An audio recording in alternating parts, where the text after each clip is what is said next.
Okay, so I try to put a nutrition thing in all my videos. This one's gonna be quick and easy and fast. All right, so I got, this is from Black Rifle Coffee Company, which is so good. Okay, a lot of times we want to get drinks, or we feel like we can't have like specialty drinks or treats or whatever when we're trying to lose weight. Or the opposite, you do think that you can and you go overboard getting drinks like this or Starbucks. Even if you get the small ones, they can be packed with 300, 400, this size, 800 calories. That, my friend, is more than, it's like 2 meals, okay? So the way to shave down on that, for one, follow the Macro Barista on Instagram, and you can get some good ideas there, or just make it simple. You can get anything, so like I would get an Americano and then get light cream and like a sugar-free syrup in there for your flavor. Or if you're gonna get a latte, oat milk is gonna add up, but not high protein, but it's sometimes easier on the stomach than non-fat milk. If we're going for calories, do almond milk, all that, but you gotta remember it's gonna have calories, okay, and not very much protein. So non-fat milk is gonna be lower on your calories, lower on your fats, and it's gonna have protein, so that's a good option. And then get a sugar-free syrup, okay? Now just remember, all this does have calories, but you can have your drinks. You can enjoy them, it is okay. You just have to be careful because they will add up, and if you're wondering why you're not losing weight and you're getting the regular white mocha or whatever and not simplifying it. Oh, and then also I'd always get half of the pumps of syrup because that's gonna cut down a lot on calories too. Anyways, yeah, if you're getting the regular thing and then wondering why you're not losing weight, that's why you're not losing weight, okay? All right, so I was doing a version of what would be a burpee over bar, except for using this thing. Now, I don't know why I decided to jump onto the little stepper thing instead of just jumping over it. But either way is fine. One takes a little bit more energy. You're gonna get a workout and the burpee and the breathlessness out of either way. So do whichever. Then into V-ups. Pretty much, V-up, suitcase, whatever. Try to keep your legs straight, but if this is too hard, then you can bend at the knees. Working those shoulders, doing lat raise into a front raise. Pretty much just as it is. Alternate, or you could always break this up and do all of them on the side and then all to the front.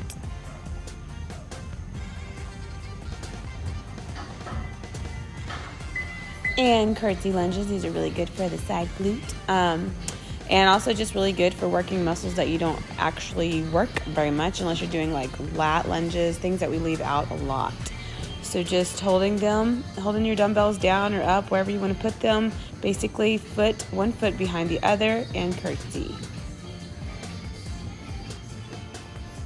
Skiers. Okay, so on all of these, I would do like, if it's like this, 10 to 12 reps. Curtsy lunges, I would do 8 on each side. The burpee over, I didn't say all this, 10 to 12 total. And then do 3 to 4 rounds of this. Do whatever feels good. On majority of things, you really need like 30 to 45 minute workout is great. This is a plank row into a burpee. Actually, I didn't realize I was gonna lift it. Plank row, burpee up, and press. So I don't even remember what the technical name is for these. I always want to say Scotty Bob, but I really feel like that's wrong. It's not a devil's press either, so who really knows? But it's a compound and a complex movement. Do it like 5.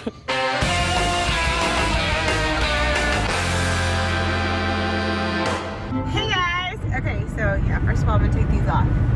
My car actually, it doesn't connect anymore for some reason. So, actually I updated my phone and then my car won't connect to the phone.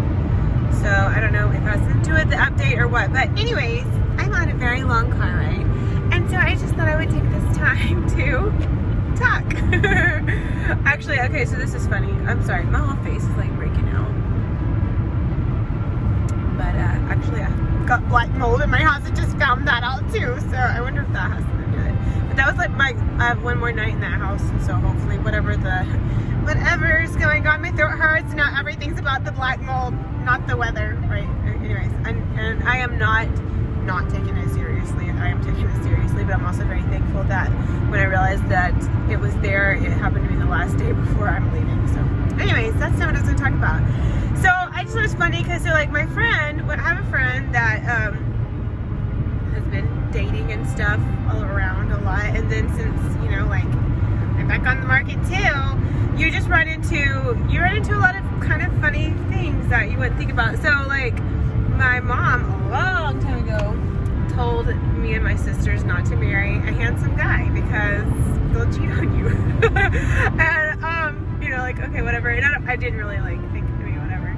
Anyways, but what's funny about that is, okay, so number one, I think if you marry under the right whatever. Okay, I'm not even talking about all that. What is funny though is I was listening to a podcast the other day. I was listening to a podcast because that's all I do is listen to podcasts. Anyways, and it was on divorce, but they were talking about dating. And so it was talking about statistics show that, like, if the guy is over, this is for the ladies, okay guys, I'm sure y'all have your own statistics or whatever, but so if a guy is 6 feet or taller, I feel like there was one other one. Anyways, if he's 6 feet tall, for sure that was one of them, he is more likely to not be as good to you, so not to treat you as good because he doesn't feel like he has to. I wonder if it was, I can't remember, I feel like there was something else that had to do with, maybe if he was like good looking and 6 feet tall, or maybe just like one or the other, I don't remember. Anyways, they just said he's not as likely to treat you as well as someone maybe that's a little bit shorter and not as attractive, because they don't have to, they feel like they don't have to. So anyways, I thought that was interesting.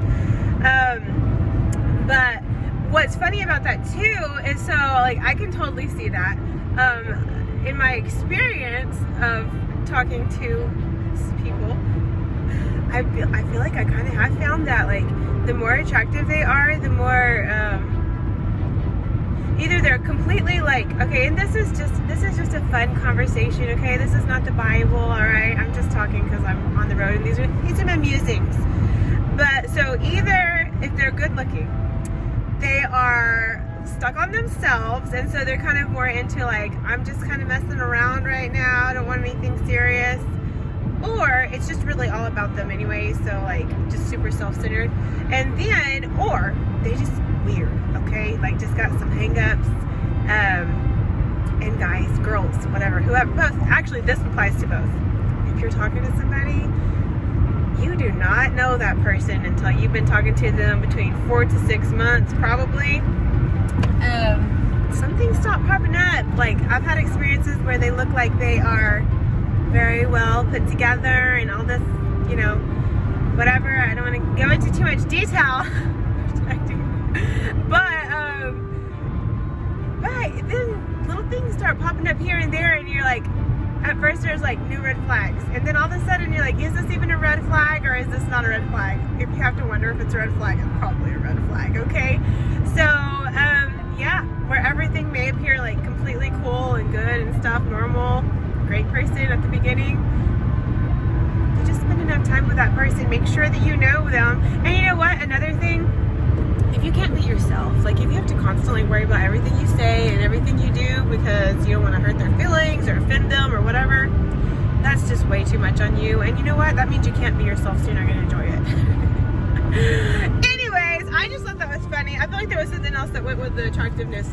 Okay, so to me, it's all about, I mean, you've got to be attracted to them, yes, but the personality can make them so much more attractive, or less, because they can be super attractive, but whoosh, if you have like a bunch of weird issues, or if you have a bunch of problems, or just a bunch of like drama, I'm sorry, you just go way down, like way beyond the person who has no hair or has whatever, you know.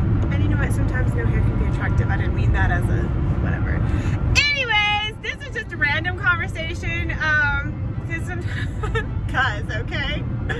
Anyways, but really though, for sure, like I just thought that was really funny about the funny fact, because oh, you know what my mom's saying, and then like the statistics show. Not that whatever. Anyways, all right, I'm gonna pay better attention to the road now, or I'm gonna put my eyes back 100% completely, whatever. The black mold's get into my brain. It's not funny. It's really not funny. Bye.